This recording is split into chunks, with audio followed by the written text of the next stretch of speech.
Facing a near collision in Southampton, the Titanic was running behind schedule. With an original time of leaving England at midday Greenwich Mean Time, the Titanic would have arrived by 5 p.m. in Cherbourg.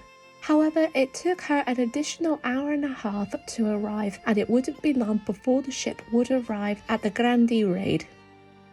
Before she arrived at the French border, senior wireless operator Jack Phillips sent out a telegram from the Titanic's Marconi wireless room to an unnamed operator on the tender ship, the SS Normandic, and this telegram informed the crew on the SS Normandic that the ship was nearly arriving at the Grande Raid.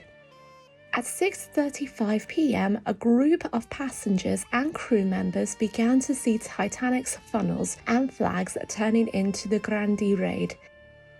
As the ship was turning, a 21-gun salute was fired from the military forts nearby, but because of her large size, the Titanic was unable to turn into any of the Piété-Reidi ports. Instead, when she arrived, the Titanic was moored in deeper water off from the shore. When the Titanic was docked in the Grande Raid, the tender ship, the SS Normandic, transferred 274 first-class and second-class passengers and their luggage and the ship's stores from the shallow dockside, as did the second tender ship, the SS Traffic, though it transferred 102 third-class passengers. At 8:10 p.m. on April the 10th, the Titanic departed Cherbourg for her next stop. As the Titanic sailed away, the SS Normandic's crew cried out, "Goodbye, see you in 15 days." At 5:40 a.m. on April the 11th, the Titanic had travelled into the Scilly Isles, and under the orders of Captain Smith, she turned north-northwest towards Queenstown Island. At the time, the weather was good, but there was a gust of wind. Hours later, at 11:30 a.m, the Titanic had arrived in Queenstown and was moored between Rochesport and Church Bay.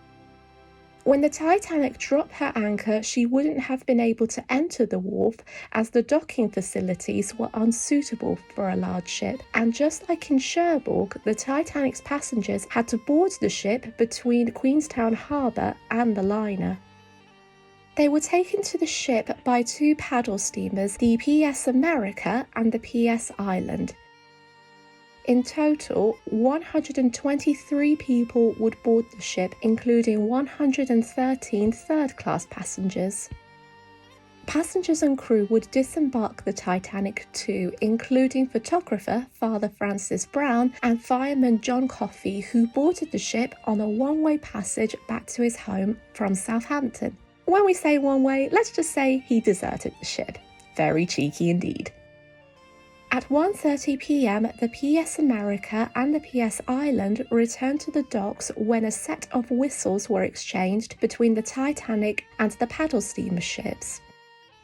As the paddle steamer ships were chugging back along the waterfront as the ocean liner raised her anchor, steerage passenger Eugene Daly began to play Erin's Lament. By 2:20 p.m, the Titanic had entered the open ocean, though this would be the last time she would see land. Days later, she would have an accident at sea and sank with a great loss of life.